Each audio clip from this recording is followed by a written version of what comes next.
Okay guys, dumating na pala yung inaabangan nating crib sa wakas after ilang months. Dumating na siya. So ngayon unbox natin siya. Pakita ko lang sa inyo kung paano kasi medyo matagalang setup to eh. So ayun lang, samahan nyo kami para mag-setup nitong crib na to. Binili namin siya sa Maiska. Okay. Binili namin siya sa... Ito gagamitin natin cutter para dun sa pagbukas. So yan, tara na. Hyperlapse ko, timelapse ko na lang para solid. Okay. Pakita ko sa inyo mamaya yung pinaka finished product niya, baka magustuhan nyo. So, yan. Ito guys, ito siya. 1, 2, 3, 4, 5, 6 siya na piraso. Tapos hiwa-hiwalay. Bakit? Bakit? So guys, anim na ano siya, hinati-hati siya sa parte kasi malaki nga siya, tsaka para ano, 5 lang talaga yan. Tapos ito, binili namin siya para dun sa extra ano, para sa crib beddings yan. So ito lang talaga siya. So bubuksan natin yan isa-isa. Ha? Walang mattress. Wala pa tayong mattress, bibili tayo sa online. Sa Euratex para customize kasi hindi natin sigurado pa kung gaano kalaki, mahirap na bumili. Ayan, pakita mo, Bin. Ito, di ko alam kung ano naman ito, buksan na natin. Sige, buksan na natin. Ha? Malaki muna. Pero yung malaki muna. Kasi ano lang eh. Sige, post mo. Ito yung pinakamalaki muna unahin natin.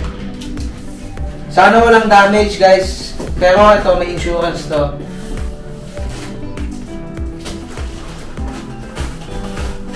Ow! Tapos na-damage siya dahil sa katiyam. So, ang kulay pala napili natin ay puti. Pero meron pa siyang ibang kulay na gray. Pero naisip namin, gray, pink, at blue. So, puti, gold. Wood. Wood pala. Wood. So, ito pala. So, check natin. Oh, okay naman. Puti. Yan, puti siya. Puti. So, ayan. Sige, tingnan natin yung loob. Wait lang. Tagalin mo na yung cutter, baka makatot siya.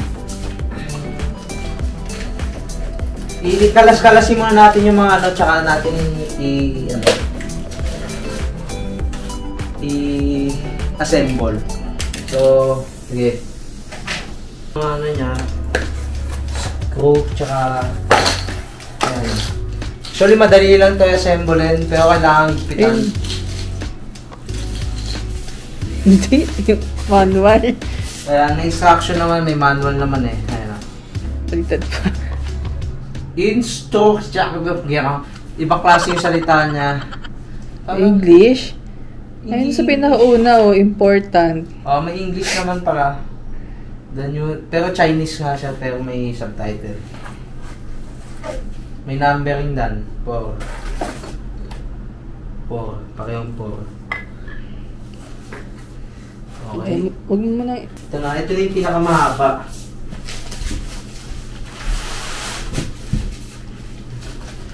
Tagalin mo na ba?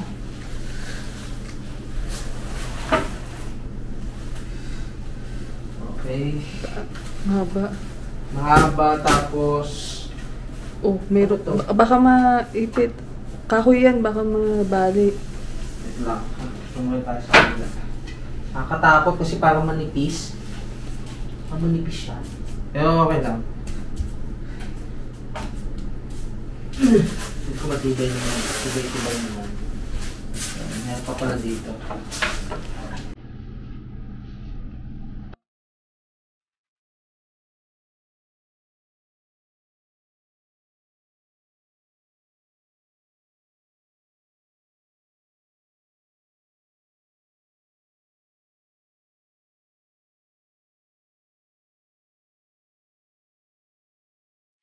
Hi baby Mateo. Ito ka na. Medyo malaki na si Mami. Ay, malaki ka na. Ayan na. Ito yung tsura mo. Ngayon, tatagilid gabi. Yan. Hello guys, good morning. At dumating na rin yung inintay natin na yung base niya, base ng crib. Kasi kung makikita nyo last time, minto kami sa paggawa kasi nga may kulang sa na pyesa, tornilyo siya. May kulang dun sa base crib, yung pinaka higaan. So kulang siya, kaya ito may bagong dumating galing doon. Libre lang siya kasi mali eh.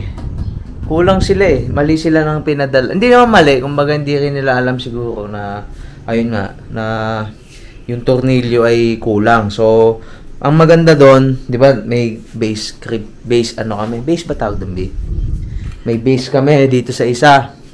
Ngayon, etong pinadala nila is bagong base din, bago lang lahat 'yan. Tapos yung kulang dito na tornilyo, pinadala rin nila. Papakita ko sa inyo. Ito lang siya. Ito lang yung kulang. Ay. Nawawala. Hindi, ito. Ayan, ito lang yan. Ayan, o. Ayan, ayan yung kulang dito. So, may extra na tayo na ganito. Na pwede niyang, ewan ko anong pwede namin gawin dyan. Pero, assemble na ulit natin. O, ito na ulit yung mga kailangan. O, back to ano tayo ulit. So, ito yung manual niya. May English naman siya. Ayan. So, kompleto na. Feel ko kompleto na tayo. Ayan, ito yung kakalabasan niya. Mamaya, pakita ko sa inyo. So, ngayon, tara, simulan na natin yung pag-assemble. Ewan ko kung ilang oras ko to gagawin. Pero, baka mabilis lang kasi ano lang naman to eh, basic ano lang naman to eh. Okay guys, samahan nyo ako sa pag-build nitong crib na galing sa malayong lugar pa. Okay?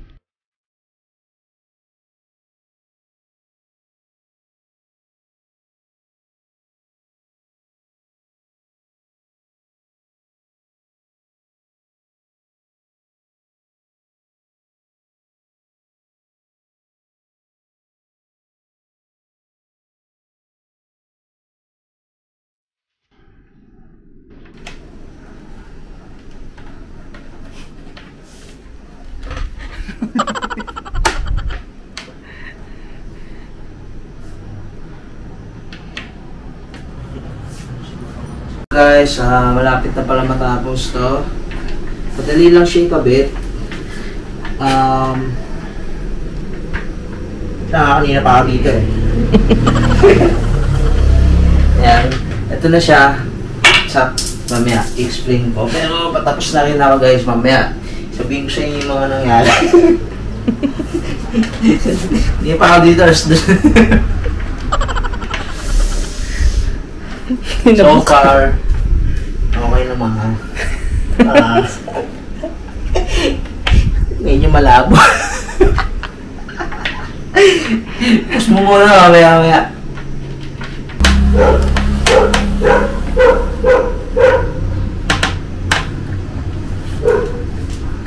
Bibidyo.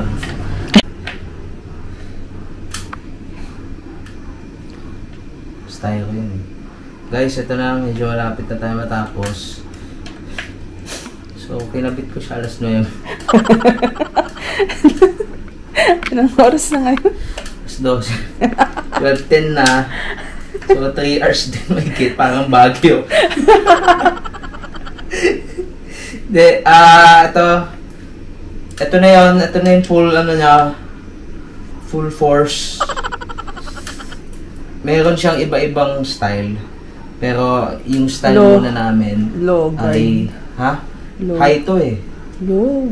Low? Oo, ang high yung maliit. Oo, low grade. Ibig sabihin nun, low grade pala. Guardrail. Ano ba yun?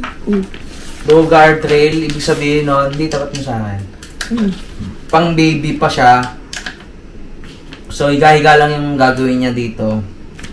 Tapos, tinabi pala namin siya dito sa kama para, siyempre, mabantayan si baby. Dito si mami niya. O doon, para makatulog ang maayos. Tapos, ayan. Ito na siya. So, tingnan nyo. Ganito siya kataas. Yan. Bali, bibila namin siya ng kutsyon. Mga ganito. So, ay ganito siguro kataas. Mga dalawang kutsyon para pwedeng, kasi pag isang makapal, wala na atrasan yun. So, at least yun, kung matataasan siya sa isa, pwede namin babaan. Tatanggalin lang namin isa. Ayan. So, ito na siya. Ganda siya, guys. Puti yung napili naming kulay. Tapos, yan. Ito yung kama namin. Medyo mataas kasi itong kama eh. Yung mataas yung kutsyon, mattress. Ilang inches to? 12 inches. So, hindi siya pantay na pantay tulad ng iba na nakikita namin. Pero okay lang din kasi taasan naman namin yung ano. Okay? Sa mga gamit pala na ni baby to hanggang 7 years old kasi makikita nyo mahaba talaga siya. So, iba-iba yan. 4-in-1 siya eh. 3-in-1. So, marami kang pwedeng gawin. Hindi, alam ko 4 eh. So, pwede siyang nakatayo. Pag medyo malaki na siya, tapos nakahiga. Tapos, ito. Nakasakado yung anak. Ay, anak. Nakasakado yung... Yan. Basta, ganyan siya. Marami siyang use. Mura lang siya, guys. Kung gusto nyo, sabihan nyo kami. Order namin kayo. Kasi, mahal siya din sa Pilipinas. Pero, nakuha namin siya. Thank you guys sa panonood. Next vlog natin lahat naman ng yung nabili namin iba pang gamit ni baby. Yan lang.